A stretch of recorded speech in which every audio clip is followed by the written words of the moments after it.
Hey, what's up? It's Symphony here. Subscribe to my brother Mr. Creepy as Hell channel, and when you're watching his videos, make sure you stay in one piece. Peace, peace, peace.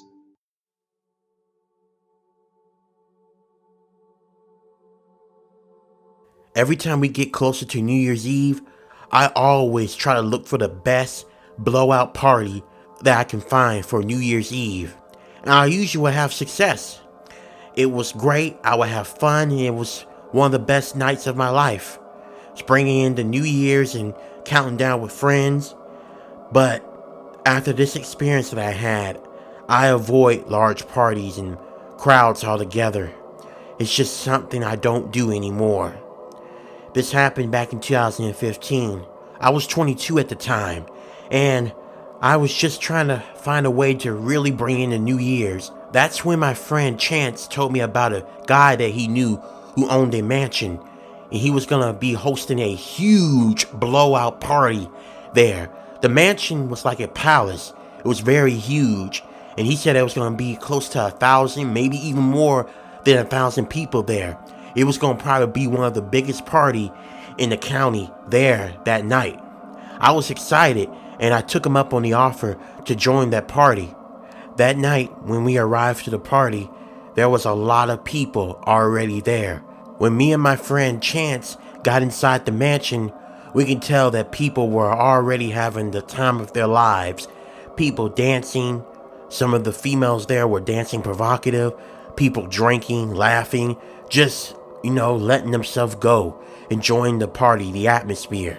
I got a couple of drinks into me, and it wasn't too long until I started to feel buzz, and I started to feel real good. As I was dancing and having a good time, my friend Chance tapped in my shoulder and asked me a question. Hey, do you know who that guy is? He's been watching you for like the last hour or so.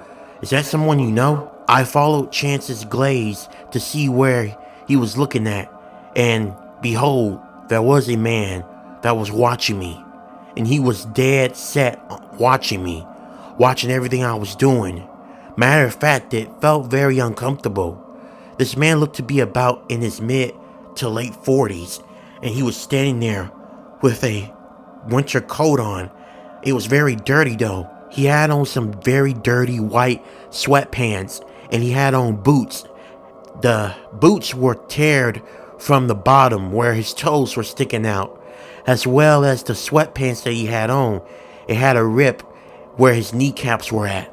He also had long, dirty, stringy hair that had leaves and dirt inside of it. He also gave off this smile that was very unsettling. His smile gave away to several missing teeth, and the teeth that he did have, they were yellow and decaying. No, I don't even know that guy.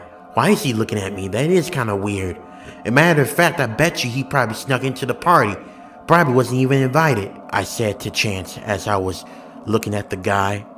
Me and him decided that we were going to go into a different room to see if the guy was truly watching me. And lo and behold, the guy followed me into the other room while still staring at me. The more the man stared at me, the more uncomfortable I felt. So I decided to confront the guy. I walked over there to him and I asked him, is there something I can help you with? I noticed that you've been following me around each room I go to. Is there something you need, sir? The man did not respond to me. He just looked at me for a few more seconds and then laughed as he was walking off. I turned back at Chance and I shrugged at my shoulder, and we went on with the party. Didn't think much of it. 15 minutes after we reined in the new year, which was around 12:50, I started to get tired and I was super wasted, so I wanted to head home. Chance was also wasted, but he wasn't as wasted as I was. So I got inside of his car and we started to drive off. Now, I do want to point out that I am not promoting drinking while driving. Matter of fact, at the time, I kind of wish Chance could have gotten us a taxi. That way we could have head home safer. But anyway, Chance drove me to spend a night at his place because his house was closer to where we had the party at. As we were heading to his house though, something terrifying happened as we were driving. You looked good dancing at that party. Chance almost crashed his car. I was in total shock. I couldn't even move. I slowly turned around and I saw that man, that same man that was staring at me at the party. He was somehow got in my friend's car and we didn't even know he was in here the whole entire time. He was sitting there with this really sickly smile, and then what made the matters even worse, he had a knife up against my throat. Listen, if none of you wants to die here, pull the fuck over and give me the car keys. Now, the man commanded us to do.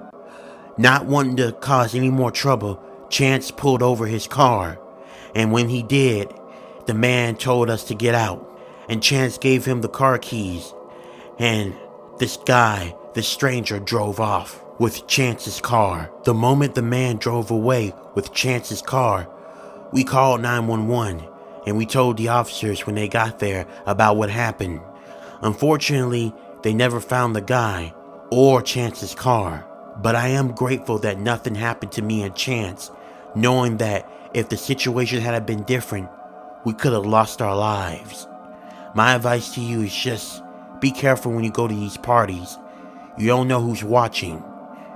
But I will say this, ever since that happened, I never really liked going to parties ever again, especially big ones, because there's no telling who's watching, and I still have a bit of a fear that I may end up in that same exact situation, so I avoid large parties.